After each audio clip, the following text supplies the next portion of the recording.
ఆదికాండము 42వ అధ్యాయము.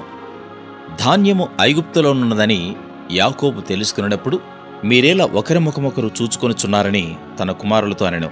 మరియు అతడు, చూడుడి, ఐగుప్తులో ధాన్యమున్నదని వింటేనే మనము చావక బ్రతుకున్నట్లు మీరు అక్కడికి వెళ్ళి మన కొరకు అక్కడ నుండి ధాన్యము కొనుక్కొని రండని చెప్పగా, యోసేపు 10 మంది అన్నలు ఐగుప్తులో ధాన్యము కొనబోయిరి. అయినను ఇతనికి హాని సంభవించునేమో అని యాకోబు యోసేపు తమ్ముడగు బెన్యామీనును అతని అన్నలతో పంపినవాడు కాడు. కరవు కనాను దేశములో ఉండెను గనుక ధాన్యము కొనవచ్చిన వారితో కూడా ఇశ్రాయేలు కుమారులను వచ్చిరి. అప్పుడు యోసేపు ఆ దేశమంతటి మీద అధికారి అయి ఉండెను. అతడే ఆ దేశ ప్రజలందరికీ ధాన్యం అమ్మకము చేయువాడు గనుక యోసేపు సహోదరులు వచ్చి ముఖములు నేలను మోపి అతనికి వందనము చేసిరి. యోసేపు తన సహోదరులను చూచి వారిని గుర్తుపట్టి వారికి అన్యుని వలె కనబడి వారితో కఠినముగా మాటలాడి, మీరెక్కడి నుండి వచ్చితరని అడిగెను. అందుకు వారు, ఆహారము కొనుటకు కనాను దేశము నుండి వచ్చితిమనిరి.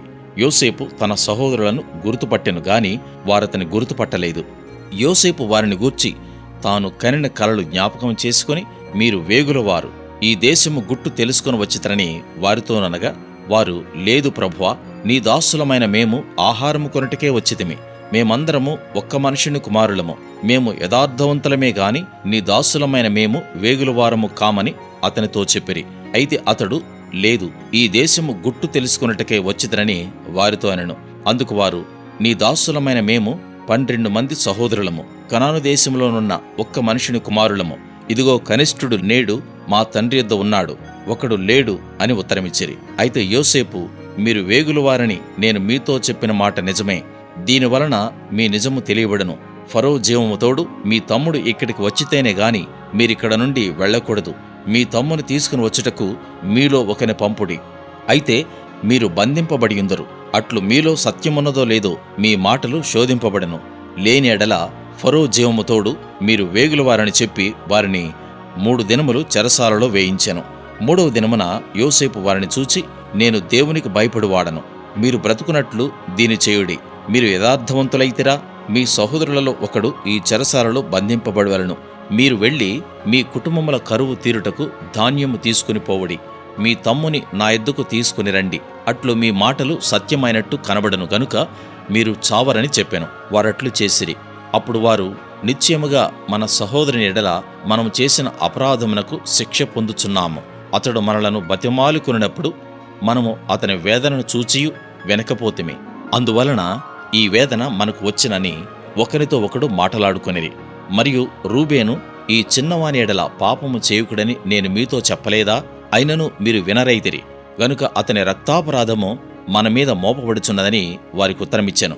అయితే ద్విభాషి వారి మధ్య నుండెను గనుక తన మాట యోసేపు గ్రహించనని వారు తెలుసుకొనలేదు.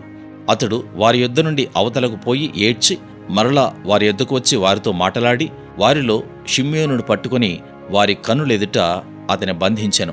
మరియు యోసేపు వారి గోనెలను ధాన్యముతో నింపుటకును, ఎవరి రూకలు వారి గోనెలో తిరిగి ఉంచుటకును, ప్రయాణము కొరకు భోజన పదార్థములు వారికిచ్చుటకును ఆజ్ఞ ఇచ్చెను. అతడు వారి ఎడల ఇట్లు జరిగించెను. వారు తాము కొనిన ధాన్యమును తమ గాడిదల మీద ఎక్కించుకుని అక్కడి నుండి వెళ్ళిపోయిరి. అయితే వారు దిగిన చోట ఒకడు తన గాడిదకు మేత పెట్టుటకై తన గోనె విప్పినప్పుడు అతని రూకలు కనబడెను. అవి అతని గోనె మూతిలో ఉండెను. అప్పుడతడు, నా రూకలు తిరిగి ఇచ్చివేసినారు, ఇదిగో ఇవి నా గోనెలోనే ఉన్నవని తన సహోదరులతో చెప్పెను. అంతటా వారు గుండె చెదిరిపోయిన వారై జడిసి, ఇదేమిటి, దేవుడు మనకిట్లు చేసినని ఒకరితోనొకడు చెప్పుకునిరి. వారు కనాను దేశమందున్న తమ తండ్రి అయిన యాకోబునొద్దకు వచ్చి తమకు సంభవించినది యావత్తును అతనికి తెలియజేసిరి. ఎట్లనగా, ఆ దేశమునకు ప్రభువైనవాడు మాతో కఠినముగా మాటలాడి మేము ఆ దేశమును వేగు చూడవచ్చిన వారమని అనుకొనెను. అప్పుడు మేము యథార్థవంతులము, వేగులవారము కాము, 12 మంది సహోదరులము, ఒక్క తండ్రి కుమారులము, ఒకడు లేడు, మా తమ్ముడు నేడు కనాను దేశమందు మా తండ్రి యొద్ద ఉన్నాడని అతనితో చెప్పితిమి. అందుకు ఆ దేశపు ప్రభువు మమ్మను చూచి, మీరు యథార్థవంతులని దీనివలన నేను తెలుసుకొందును.